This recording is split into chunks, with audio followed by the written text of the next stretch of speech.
Ce hangar d'usine désaffecté est un immense magasin. Un supermarché très particulier. Rien que du matériel de récupération.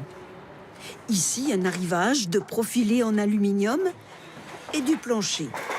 Mais on y trouve aussi des poutres, des dallages, des sanitaires, à des prix défiant toute concurrence. 35 € par exemple pour des toilettes. Un commerce ouvert à tous, particuliers comme professionnels, tels ceux responsables d'associations de jeunesse.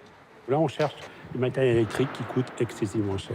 Quelque chose qui coûte 200 €, voilà, on va le payer entre 15 et 20 €. Tous les matériels présents, ces poignées de porte à 4 et 5 €, proviennent de chantiers de démolition. À l'origine de cette entreprise, une association Réavi. Son but, lutter contre le gaspillage. Tous ces matériaux-là auraient dû être jetés.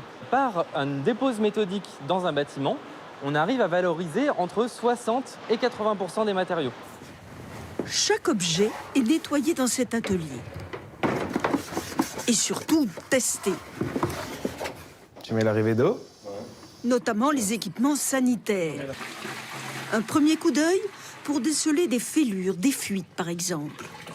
Nous réparons, nous lavons, nous cherchons toute solution au réemploi pour que ça soit réutilisé par la suite.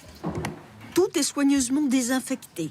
Une feuille de route récapitule les points vérifiés.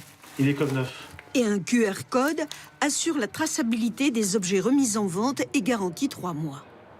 À l'heure où les prix de l'énergie et des matières premières flambent, cette réutilisation devient cruciale. Ça va être une économie directe pour la planète d'une part, étant donné qu'on n'a pas besoin de puiser encore et encore de nouvelles matières premières pour construire des matériaux. Et d'autre part, ça va réduire la pollution qu'on va faire, parce que sinon, tous ces matériaux-là sont enfouis principalement.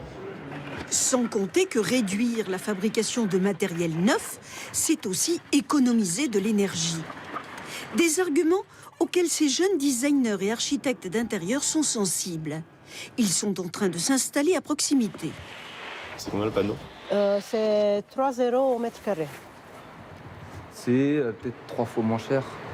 Après, nous, on aime bien trouver des choses aussi. Souvent, c'est aussi des objets et des matériaux qui ont une histoire. Comme ce lavabo qui les tente.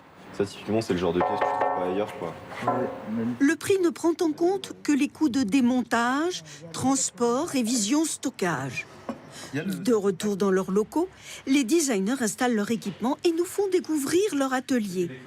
Cloisons vitrées, étagères rétablies, toute la récup. Cette contrainte du matériau qu'on pourrait considérer comme un déchet devient une force de création qui nous permet d'envisager vraiment le projet de manière différente et d'avoir des formes un peu plus inattendues que celles qu'on aurait traditionnellement. Et c'est ce qu'on peut retrouver par exemple aussi sur la porte, qu'on a démantelée et qu'on a reposée telle quelle. Des objets peu coûteux à l'achat, mais souvent beaucoup plus longs à mettre en œuvre.